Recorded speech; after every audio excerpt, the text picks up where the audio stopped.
belakang sikit. Assalamualaikum warahmatullahi wabarakatuh.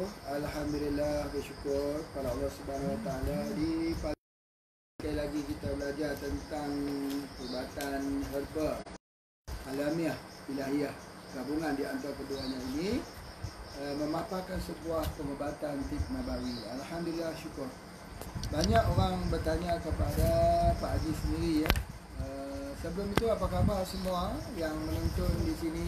Apa khabar anak-anak kita di HPIC di Merapi yang melihat pada hari ini? Ya, minta maaf kerana kita agak sebab kita ada masalah lain. Dan kepada semua yang mengikuti di mana saja, apa khabar hari ini? Sudah minum kopi adik? Satu perkara yang Pak Haji nak sampaikan ialah dalam suasana kita berhadapan dengan maka ada dua hal yang kita badan kita tidak boleh jadi dingin. Dia harus mempunyai tinggi, iaitu jangan terlupa ya, jangan terlupa kita menggunakan ya, jangan lupa menggunakan minuman daripada kopi radik ya. Kopi radik ni ada bermacam-macam jenis. Yang pertama ini black radik Indonesia, black radik daripada Palembang ya. Terima kasih, apa khabar Pak Haji Julia hari ini. Begitu juga ada radiko di Jakarta ya. Terima kasih kepada semua, Pak Asrul, Dr. Amir, apa khabar pagi ini. Jadi alhamdulillah kita lanjutkan ya dengan kuliah kita yang mudah-mudahan supaya kita dapat mempelajari, menambah wawasan kita ya pada hari ini. Alhamdulillah. Jadi semalam Pak Haji telah ceritakan tentang wudu. Ya, kita ulangi sekali lagi, pokok mengkudu itu ada fasilitasnya. Di dalam pengobatan yang pertama, dia dapat menyebabkan pengeluaran melatonin. Melatonin ini ialah hormon tidur. Orang yang tak sihat, Allah bagikan dia ngantuk, Allah bagikan dia nak tidur. Sebab dengan tidur itulah tubuh badan itu mempunyai mekanisme penyembuhan dirinya sendiri. Ya, dalam bahasa kita, dalam tanda kutip, penyembuhan diri kita sendiri itu sebenarnya dalam satu sistem yang telah Allah sediakan. Doktor-doktor dalam tubuh badan kita. Jadi dalam tubuh badan kita ada doktor, ya, ada doktor. Kalau kita sakit, maka doktor inilah yang bertugas dan doktor inilah yang Allah jadikan ya, yang Allah lengkapkan di dalam tubuh badan kita. Kalau tidak ada doktor ini, maka manusia.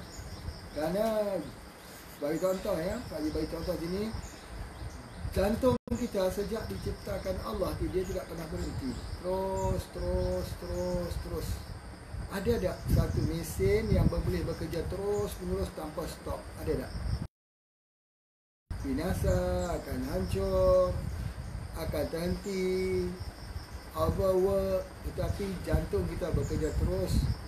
Dan kalau kita mensyukuri nikmat Allah dengan menjaga kesihatan kita yang baik, maka insya-Allah jantung ini boleh bekerja terus sihat.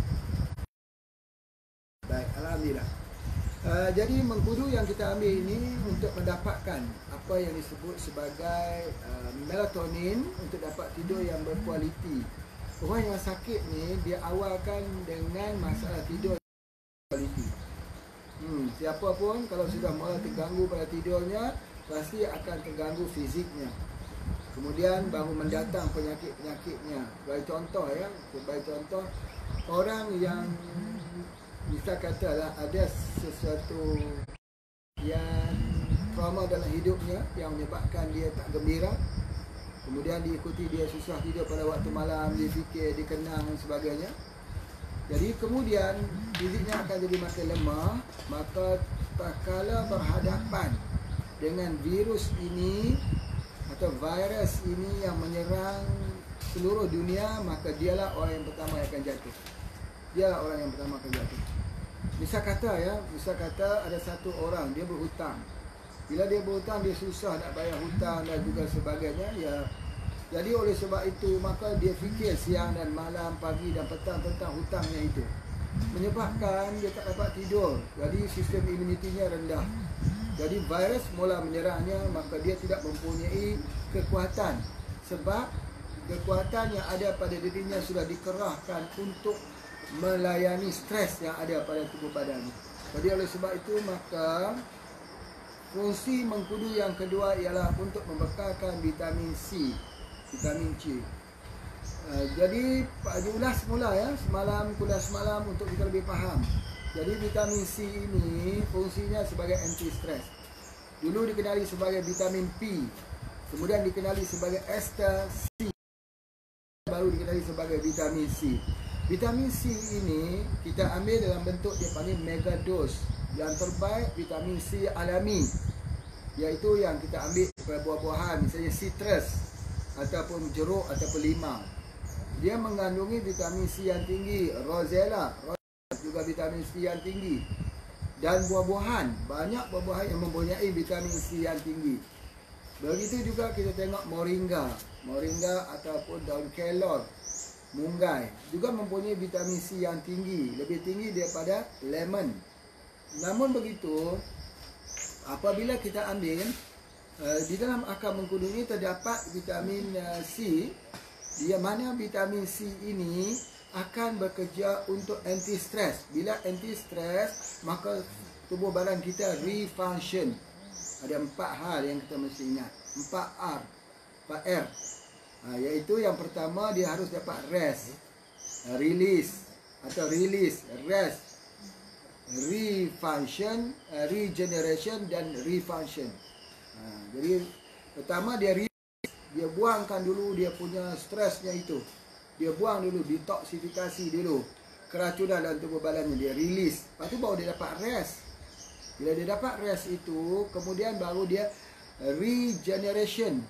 Dia generate semula sel-sel kita yang rosak, yang lemah itu, kemudian dia refunction semula. Jadi tubuh badan kita itu berfungsi semula. Ini ada pada akar mengkudu. Sama ketika dunia sedang membicarakan tentang hadiah Nobel yang terbaik di dunia, cerita tentang melatonin. Jadi oleh sebab itu, maka suatu masa dulu mengkudu begitu top sekali. Noni, salah satu daripada noni yang terbaik, Hawaii noni. Begitu juga noni yang citrifolia. Akar ini kita panggil mengkudu hutan. Mengkudu hutan ini Morinda elliptica yang mengandungi bahan sama vitamin C, anti stres. Jadi oleh sebab itu, kalau orang tu mengambil minuman black radish, dia hilang stres. Itu yang utama. Kita kena ingat betul-betul. Ini bukan pasal bisnes. Pak Haji bercakap hari ini soalnya kesihatan. Kesihatan yang mana kita dalam hidup kita boleh memilih. Kalau kita tak jaga makanan kita, maka kita sakit. Kalau kita menjaga makanan kita, insya-Allah ya jaga. Jadi oleh sebab itu maka kita memilih takdir untuk jadi sihat.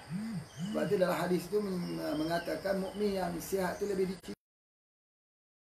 Kalau kita sakit, kita susah untuk buat amal ibadat dan kita jadi semakin hari semakin lemah, makin hari makin lemah. Islam nak umatnya kaya, jadi sihat dan kuat, bantu orang, untuk bantu orang. Kalau kita hari ini kita boleh menjadi tangan yang di bawah hari ini, tapi yang di atas. Hari ini kita menerima, besok kita memberi. Jadi bagaimana caranya? Harus sihat. Itu yang pertama. Yang kedua tentang kelebihan yang ada pada mengkudu. Yang ketiga, nak ulang semula ya pelajaran semalam. Yang ketiganya ialah colon cleansing. Apa yang masukkan colon cleansing? Ini pelawas, morindin. Ya, morindin itu ataupun colon cleansing itu ada di dalam akar mengkudu. Ya. Jadi morinda itu ada satu bahan namanya morindi. Jadi akar kayu ni, akar mengkudu ni kalau kita potong-potong, kita membuat peracikan kecil, kemudian kita masukkan dalam gelas, kita tuangkan air panas, kita seduh, dia akan jadi kuning. Ya, orang gunakan juga daripada pewarna daripada akar mengkudu ini untuk mewarna pakaian. Tetapi sebenarnya morinin ini adalah anti kanser khusus.